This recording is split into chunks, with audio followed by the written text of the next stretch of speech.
Hi, everybody.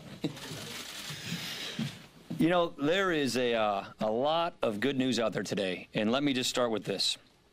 Americans are more satisfied than they have been in nearly 13 years with the way things are going in this country. That is according to the Gallup poll just today. Americans are more satisfied than they have been in nearly 13 years. This is great to see. On the economy, jobless claims remain near a 48-year low. Retail sales are up for the second month. Industrial production is up for the third straight month. So the economy is growing. Workers are getting ahead. There are new jobs and opportunities being offered by the day. But if you saw yesterday's Ways and Means hearing, Democrats are still using the same old doom and gloom that talk they were using 6 months ago. They seem to be in deep denial about all of this good news. It was bizarre before, and it's even more bizarre now, when Democrats are openly calling for tax increases, which will do nothing but harm our economy. A thriving economy means there are more job openings. A thriving economy means there are more opportunities. A thriving economy means families get ahead, people get out of poverty, kids come out of college with opportunities and offerings. That's what a thriving economy means. And there could not be a better time to take action to help more people join our workforce. That is why the Farm Bill that we are debating today is so critical. It sets up a system for SNAP recipients, where if you are able to work, you should work to get the benefits. And if you can't work, we'll help you get the training you need. We will help you get the skills you need to get an opportunity. This is going to get more people out of poverty. This is going to get more people a steady job. This is going to get more people moving toward a good career. It will help people go from where they are to where they want to be, to realize their own version of the American idea. I am very pleased that we are moving forward with this phase of the Better Way agenda. If you recall, when we ran on this in 2016, this was a core component of what we told the country would do if given the opportunity. Well, here we are. Another part of that agenda also calls for helping our veterans. And yesterday, the House took a big bipartisan step to improve health care at the VA.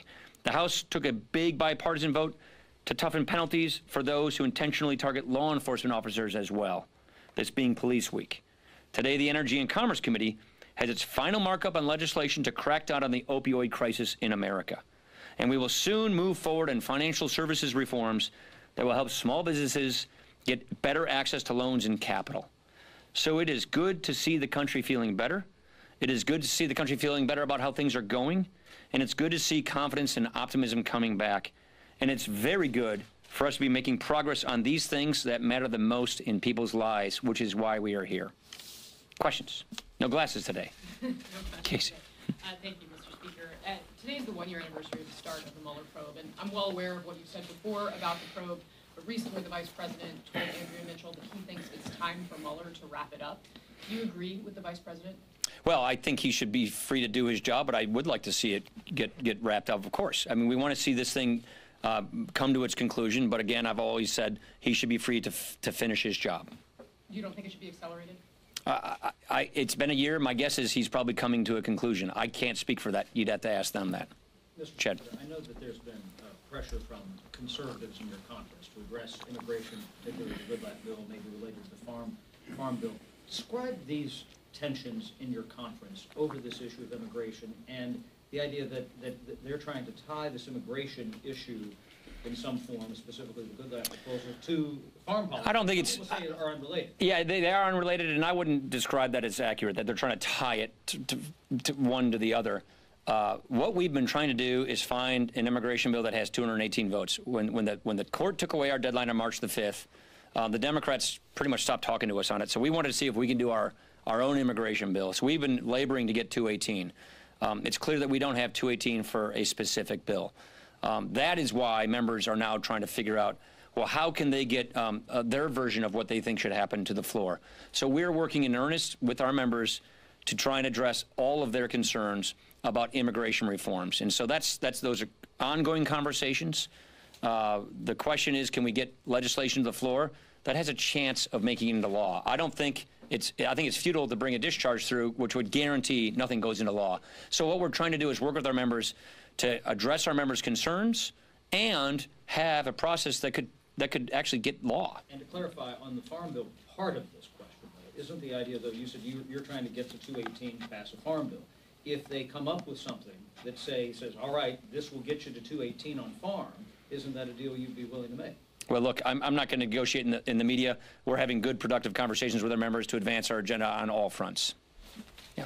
You said you're working with the president to come up with some kind of immigration plan that can actually become law. Has his demands at all changed since the last failed Senate debate? What principles now? No, he still believes the same things he believed before, and we share those agreements, those principles. The point I keep making is, if we're going to advance immigration legislation, let's advance immigration legislation that could get a presidential signature, not one that would get a presidential veto. That's the point we keep trying to make. Phil.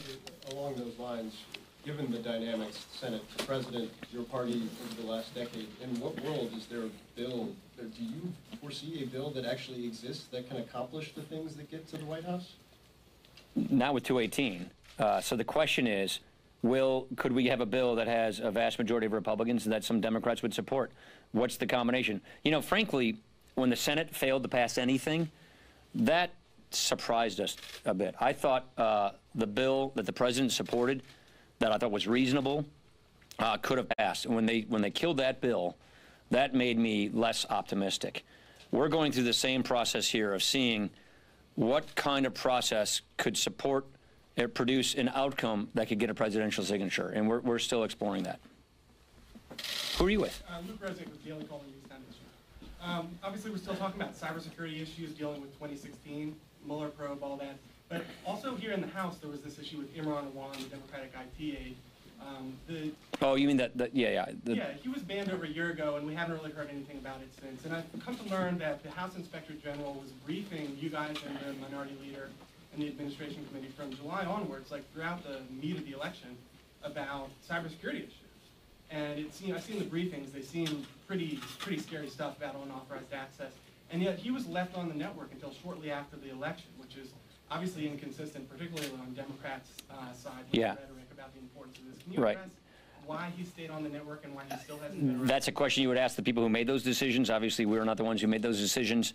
But this is an ongoing police investigation, so I don't want to get into the details of a police investigation. Why you guys waited on the House, the Administration Committee in your office, from July until October? I'm not going to comment on an ongoing police investigation. Yeah, Anna.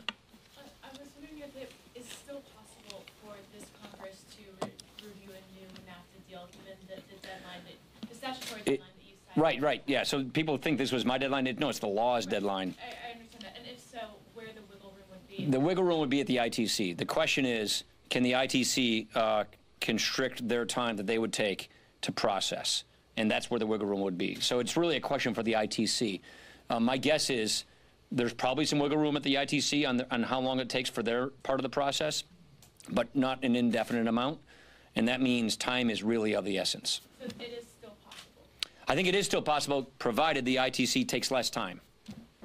Yeah. Mr. Speaker, returning to immigration, is it still the White House's view, in your understanding, that they're sticking to that January framework, or are they willing to talk about a narrower bill that could get that sweet spot where you get a vast majority of Republicans? I'll have to defer you to the White House. I don't want to speak for the White House. The president hasn't changed his opinion, his principles, his pillars. And if there's a change, I would defer you to the White House. It's fair to say that the White House is still engaged in these conversations? Yes.